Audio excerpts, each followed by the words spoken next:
Zen Mind, Beginner's Mind by Shunryu Suzuki is a spiritual classic that gently opens the reader to the essence of Zen practice through the lens of a beginner's openness. Unlike traditional philosophical or religious treatises, this book does not present a linear argument.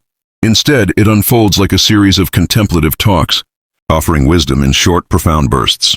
The central premise is beautifully simple yet deeply transformative.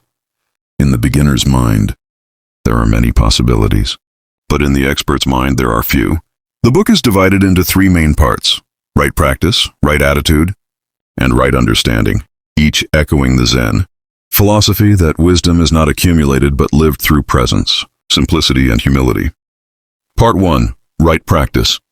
Suzuki begins by emphasizing Zazen, or sitting meditation, as the foundation of Zen practice. He discourages striving for enlightenment or results, urging us to just sit and be fully present in the moment. He explains that true Zen practice is not about achieving anything. It is about returning again and again to this moment with full awareness. The posture, the breath, the presence, they are not techniques to get somewhere but expressions of the practice itself. In chapters like posture, control, and bowing, Suzuki brings attention to the ordinary. The way we sit, breathe, and bow reflects our state of mind. Even the smallest acts can embody Zen if done with awareness.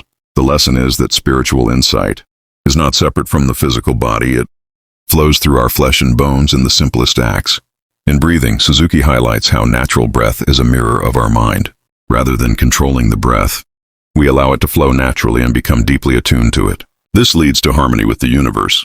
There's no need to force or strain. Practice becomes an expression of the universe itself moving through us.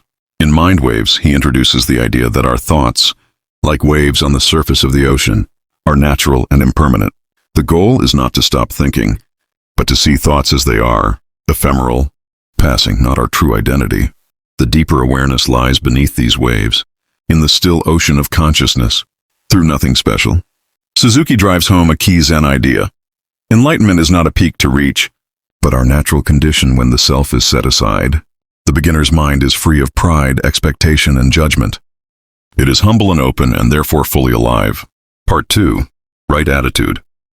Here, Suzuki turns from technique to the attitude that underlies true Zen practice. In single-minded way, he reminds us that the Zen path is not about choosing or rejecting. It's about being completely one with whatever we do. Whether we are eating, walking, or meditating, we do it with full attention, without duality. In repetition, he reflects on how practice is not something that evolves toward perfection, but something we repeat endlessly, each time as if for the first time. Repetition is not boring. It is freedom from expectation. Each breath, each moment is new, and so we meet it fresh. Constancy teaches that consistency in practice is more valuable than intensity. Enlightenment is not a sudden moment of fireworks, but a deepening of constancy. Suzuki likens it to water boiling. It takes steady heat to transform. So too with Zen. Steady, humble practice brings transformation. In right effort, he warns against excessive effort or ambition. Zen effort is subtle, not pushing, but not relaxing too much. Just as a guitar string must be neither too tight nor too loose to produce beautiful sound, our effort must be balanced and natural. In Calmness, Suzuki describes the paradox of finding peace not by avoiding life, but by being fully present in it. True calmness is not apathy or escape, but a dynamic, resilient stillness within action. Even when life is turbulent, the Zen mind remains like a still pond. No dualism expands the view that all things are interconnected. We must let go of separation between good and bad, self and other, success and failure. In true practice, there is no gap between us and the world. We are one with it. Part 3. Right understanding. In this final section, Suzuki explores the deeper philosophical roots of Zen. In Buddha's teaching, he explains that Buddha's path was one of awakening to the nature of reality as it is. Zen is not about belief, but about direct experience. To understand Buddha is to awaken to the present moment and see through the illusion of ego. In emptiness, he explores the concept of shunyata, or emptiness, not as nihilism, but as infinite potential. Everything is empty of fixed identity, and thus full of possibilities. Emptiness is the space in which all things arise and pass.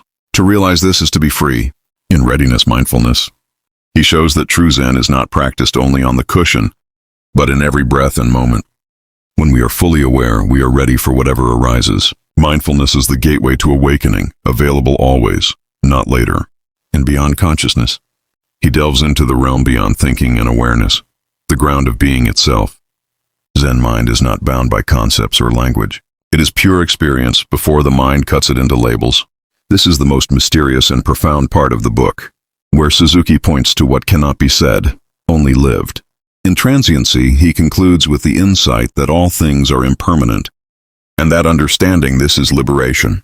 To live with full awareness of transiency is to live deeply, without clinging. It brings gratitude, humility, and a quiet joy.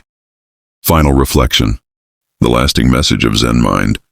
Beginner's mind is not to become someone new or more spiritual, but to return to who we truly are when we let go of trying. The beginner's mind is not a state of ignorance. It is the most open, receptive, and awakened way to live. Suzuki's voice throughout is humble, gentle, and profoundly wise. He invites us to sit, breathe, bow, walk, and live as if every moment is brand new, because it is. This book is not a map to a distant destination, but a mirror to the present. It teaches that enlightenment is not out there. It is here, now in the very act of being. We just have to see it with beginner's eyes.